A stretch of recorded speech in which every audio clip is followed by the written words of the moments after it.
तो हमारी पहली मांग जो हमने रखी थी सरकार से, ये जैसे वीडियो पता देखी फिर तुरंत ही मतलब क्या बताऊं, मतलब दिमाग खराब हो गया यार, ये क्या हो रहा है हमारे साथ। हम क्या गाजर मूली की तरह घिसे जाएंगे सड़कों पे?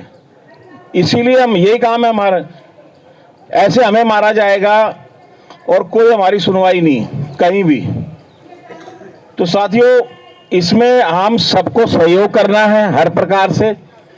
रुपए पैसे की कोई यहां बात नहीं है, भगवान की दया से सब कुछ है, कोई दिक्कत नहीं है। और इस केस को हम कोर्ट में लेके भी जा रहे हैं, दिल्ली से भी। और हमारा एक नेशनल संगठन है, वहां हमारे वकील हैं तेलंगाना में, उन्होंने पूर्ण विश्वास दिलाया है कि दिल्ली और तेलंगाना, दिल्ली और तेलंगाना, तेलंगाना और दिल्ली ना घसीट घसीट के मार दिया तो मेरा नाम नहीं। उन्होंने कहा ऐसा कर दूंगा, अगर दिल्ली में नहीं सुनवाई हुई तो तेलंगाना और दिल्ली, दिल्ली तेलंगाना, प्रशासन भी पागल हो जाएगा कि ये क्या हो गया मेरे साथ, और ये तो पागल हम कर देंगे। और जैसा कि सभी साथियों की और हमारे 23 के 23 करोड़ ड्राइवरों की यही मांग है कि इन हत्यारों को फांसी दो, और आगे अगर कोई ऐसा क्राइम करता है तो उनके साथ भी यही हश्र हो। और यही मांग, ये अभी मांग पत्र है मेरे पास, मैं दे दूंगा, आप लोग पढ़ सकते हैं। हमने दिल्ली सरकार से 1 करोड़ रुपए की मांग रखी है। क्यों? क्योंकि माननीय मुख्यमंत्री जी प्रशासनिक अधिकारियों को 1-1 करोड़ रुपया ऐसे बांट देते हैं जैसे कुछ भी नहीं है। तो क्या हम देश की दूसरी अर्थव्यवस्था में आते हैं? अगर हम एक दिन खड़े हो जाएंगे तो लोगों के घरों में चूल्हा नहीं जलेगा, लोग चाय नहीं पी सकते, अपने बच्चों को स्कूल नहीं पहुंचा सकते, और ये नेता मंत्री अपने घरों में बैठे रहेंगे, कोई लोकसभा, विधानसभा या पार्लियामेंट या कहीं भी पहुंच नहीं सकता। ये हमारी ताकत है, ये हमारी पहचान है। मगर क्या है कि हम इससे अनभिज्ञ हैं। हम एक दूसरे पे आरोप प्रत्यारोप लगाते रहते हैं। हम कभी अपने गिरेबानों में झांक के नहीं देखते कि हमारे अंदर भी कोई कमी होगी या कमी है। जिस दिन हम इन चीजों से बाहर आ जाएंगे ना, हम एक दिन जरूर विजय हासिल करेंगे, और जरूर इन सरकारों से हम अपना हक, सारथी आयोग, आयोग का मतलब आयोग सबके लिए बना है। यहाँ पे किसके लिए आयोग नहीं बना? हमारे लिए क्यों नहीं बनता भाई? हम भी तो दूसरी अर्थव्यवस्था है इसकी। कहीं ना कहीं जो हम किसी एक दूसरे के ऊपर ये कहते जी वो गलत है, मैं सही हूं, सबसे पहले इस चीज को छोड़ दीजिए आप। अगर एक गाड़ी रोड के किनारे खड़ी है, चाहे वो कहीं बाथरूम ही कर रहा है, अगर उसको रोके आप एक बार ब्रेक मार के पूछ लो भैया क्या बात है, किसी दूसरे की हिम्मत नहीं है कोई तुम्हारे ऊपर हैवी हो जाए। सबसे मोटा जो मुद्दा है कि रोड के ऊपर एक गाड़ी चाहे खराब खड़ी है, चाहे उसके साथ क्लाइंट है, चाहे उसके साथ कोई स्मगलर बैठा है, आप क्या करते हो कि उसके बराबर से निकल जाते हो, उसको मुड़ के नहीं देखते। हमारा दुर्भाग्य है ये कि जिस समाज के अंदर हम काम करते हैं, हमारा वो समाज बहिष्कार क्यों करता है? हमारा ही समाज, हमारा घर का परिवार है, वो हमें किस नजर से देखता है? हमारे बच्चे क्या कहते हैं आपको, कहीं ये कहते हुए उनको शर्म आती है कि मेरा बाप ड्राइवर है। क्यों? क्योंकि आपकी समाज में इज्जत नहीं है। अभी वो भाई साहब आए थे जो मेरे ख्याल फरीदाबाद से थे, उनकी बात मेरे को बहुत अच्छी लगी कि उन्होंने कहा कि हमारी अंदर सबसे जो मोटी कमी है अनेकता की है। हम कहीं 4 आदमी खड़े होंगे, कहीं भंडारे की लाइन लगी है तो 4 में 3 वहाँ भंडारे लाइन वाले जाते हैं, एक आदमी खड़ा हुआ मुंह दर्शक बना देखता रहता है कि हुआ क्या है मेरे साथ। तो थोड़ा अपने आप को बदलिए, बदले बगैर कुछ नहीं होगा। सरकार आपको जब भी कुछ देगी जब आपकी आवाज़ सरकार तक पहुँचेगी। सरकार तक आपकी आवाज़ पहुँचती क्यों नहीं है? क्यों? हम किसी न किसी एक दूसरे के सहारे खड़े हैं। आपके अंदर काबिलियत भी है, जागरूकता भी है, सिर्फ पहचान की जरूरत है। वो पहचान आपको खुद बनानी पड़ेगी। किसी भी साथ जुड़िए जरूर। जब तक जुड़ोगे नहीं, आपको सरकार की नीति पता नहीं लगेगी और आप उसके ऊपर काम नहीं कर सकते। प्रकाश भाई जी बहुत अच्छा काम कर रहे हैं, तजिंदर जी ये भी बोट ड्राइवरों का अच्छा काम कर रहे हैं, लेकिन किसी से जुड़िए। क्यों? बगैर सबसे मोटी बात है कि आप कुछ मत करिए कि रोड के ऊपर कोई भी व्हीकल खड़ा है उसको रुक के अगर एक बार ये पूछना चालू कर दे कि वजह क्या है, क्यों खड़ा है यहाँ पे, तो उससे बहुत फर्क पड़ेगा। एक पुलिस वाला आपका चलान करता है, आप उसके बराबर से निकल जाते हो, बाद में मजाक तो उड़ाते हो कि इसका चलान हुआ है, लेकिन उससे ये नहीं पूछते किस वजह से चलान हुआ है। तो ताकि आप उसको, वो आपको बताए और आप उसको बता सके कि जिस वजह से तेरा चलान हुआ है ये गलत है या सही है। ये कहीं ना कहीं हमारी जागरूकता की कमी है। तो मैं सभी भाइयों से एक अनुरोध करता हूँ, भाइयों कम से कम ये 3-4 हादसे ऐसे हो चुके हैं जो बहुत दर्दनीय हैं, इन हादसों से आगे हादसे ना हो अपनी एकता और जागरूकता और सरकार तक ये बात पहुंचाने में कहीं ना कहीं अपनी एकता दिखाई है, और जितने भी लोग इस समाज में जुड़े हुए हैं उनका साथ दीजिए। धन्यवाद। साथियों, ये जो घटना हुई अभी बजिंदर भाई के पास साथ जो हुई है, इसकी जितनी भी निंदा की जाए वो कम है, क्योंकि इससे पहले एक घटना 6 अप्रैल 2014 में हुई थी, 16 में। उस टाइम भी एक हिमाचल का साथी था जो उसकी डेथ इसी तरीके से गोली मार के की गई थी, ये घसीट के की गई थी, उसमें रिवॉल्वर तान के उसको मारा गया था। और जैसे अभी भारद्वाज जी बता रहे थे बच्चियों के बारे में, और हमने उस केस को लड़ा था, 7 लाख रुपए ऊबर से दिलवाया था, कुछ अपनी यूनियन से दिया था, बाकी उसकी लड़की का भी कन्यादान हिमाचल जाके हम करके आए थे। हम उसके साथ, उस परिवार के साथ उस टाइम खड़े थे। और दोस्तों, अभी सारथी एकता की बात हो रही थी, सारे यूनियन लीडर बोल रहे हैं, गलतियां कहां पर हो रही हैं उसके ऊपर कभी किसी ने सुधार नहीं किया है। यहां पर हम सारे मंच पे बोल के बहुत कुछ जाते हैं, लेकिन दोपहर ढलने के बाद शाम होते होते सबसे पहले आपने देखा होगा यूनियन के लीडर ही एक दूसरे के खिलाफ हो जाते हैं। आज तक ये सबसे बड़ा हमारा नेगेटिव पॉइंट रहा है।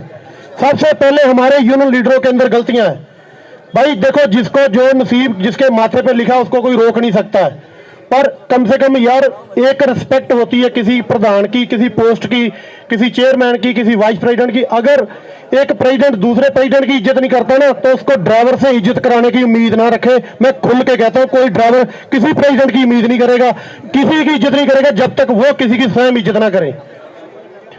दोस्तों, जो चीज हम लेने आते हैं, जो चीज हमें चाहिए, जब हमें मांगने का तरीका ही नहीं आएगा ना, तो हमें वो चीज मिलेगी ही नहीं।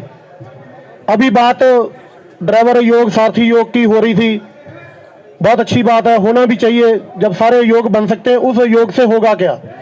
कम से कम हमारी जो प्रॉब्लम है वो धीरे धीरे योग के माध्यम से सरकार की आंखों में जानी शुरू होती है।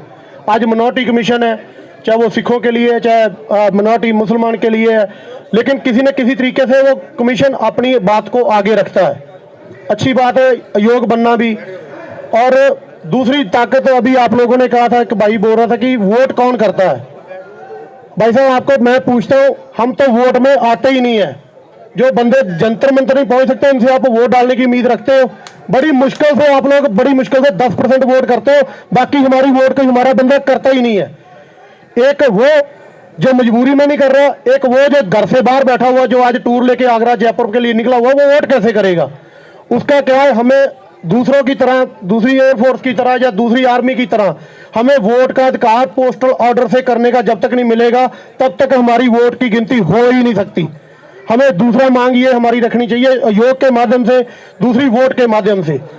तीसरा, जब सब जगह पे कोई ना कोई गवर्नमेंट बीमे दे रही है, तो फिर ड्राइवर को बीमा क्यों नहीं है? वो बीमा हमें बहुत ज्यादा जरूरी है, जिसको लेके पार्लियामेंट में ऑलरेडी आवाज उठी हुई है। उसके ऊपर कमेटी बनी हुई है, पीयूष गोयल जी उसकी अध्यक्षता कर रहे हैं। की अगर रिपोर्ट आ जाती है तो 20 लाख के बीमे आपको वैसे ही मिल जाएंगे। ये तीनों चीजें हमारे लिए बहुत ज्यादा जरूरी है। दोस्तों, अभी भाई कह रहे थे कुछ संख्या कम है, मैं कहता हूँ आज मैं फिर भी संख्या देख के खुश हूँ यार। आज इतने ही आगे हो, आपके ऊपर बहुत बहुत धन्यवाद कि आपने निकाला टाइम, के मुश्किल दौर में निकाला है। जितना उसके जल्दी से जल्दी होनी चाहिए, उसके लिए जितना उसके ज्यादा से ज्यादा फास्ट ट्रैक कोर्ट में उसके लिए जल्दी से जल्दी न्याय मिले। और हम जितने भी इधर बहन भाई आए हुए हैं, जितना हो सके एक सिस्टम बना लो कैश का या कुछ भी है अकाउंट का, तो कम से कम, क्योंकि बार बार में इतना सब का आना जाना, ये इतना एकत्रित होना पॉसिबिलिटी नहीं होती। इनका सबका कॉन्टेक्ट नंबर वगैरह या फिर इतना सब का नई नॉलेज में रहता है, तो उसके लिए कम से कम एक सिस्टम होना चाहिए। तो कम से कम जितना हो सके हम उनके फाइनेंशियल उनको कुछ ना कुछ हेल्प कर सके। तो ये तो सबसे चीजें बहुत ज्यादा जरूरी है, क्योंकि वो जो चीजें हो चुकी हैं, देखो उनको तो हम वापस नहीं ला सकते हैं, लेकिन हम उनकी अगर फाइनेंशियल भी अपनी तरफ से भी जैसे सब मिलजुल कर हेल्प करेंगे, तो कुछ % उनकी परेशानी कम बनेगी। ये तो हम अपने एंड तक कर सकते हैं। गवर्नमेंट जो करेगी वो गवर्नमेंट को करना है, वो अपने उनको अपने तरीके से करते रहेंगे। और इसके अलावा हमें इन फ्यूचर अपने आप को सबसे ज्यादा स्ट्रांग रखना है। अपने को हर तरह से मतलब आँख कान खोल सब करके बॉडी को भी स्ट्रांग रखना है। हर तरह से मतलब हाथ में छोटा पैर में जूता बढ़िया रखना है और शरीर में जान, ये सबसे ज्यादा जरूरी है। हमारे अंदर इतनी ताकत होनी चाहिए कि अगर चार भी अगर लफंगे आ जाए, चार भी अगर बदमाश आ जाए तो हम वो ऐसे पकड़ के फेंक दे कि हमें समझ वो एक दोबारा से वो एकदम से पता लगे कि हाँ दोबारा से इस तरह से एक अगर हमने 2000 बार इस तरीके से कर दिया तो लाइफ में अभी कभी भी वो चीजें इतनी जल्दी फैल जाएंगी कि कभी दोबारा से पंगा लेने की उनकी नौबत नहीं आएगी। वो सब हमारे अंदर बहुत ज्यादा अवेयरनेस होना चाहिए। संगठित होने की बात करते हैं ये लोग, और ये लोग चाहते हैं कि सभी संगठित हो, परंतु आप यहाँ मौजूद हैं और आप यहाँ स्वयं देख रहे हैं कि हम यहाँ 4 घंटे संगठित नहीं हो सकते, तो जीवन में इतने बड़े मुहिम को कैसे हम आगे तक लेके जाएंगे। आज क्या सोच रहे हो आप, यहाँ 4 घंटे बैठोगे और विजेंद्र भाई को इंसाफ मिल जाएगा,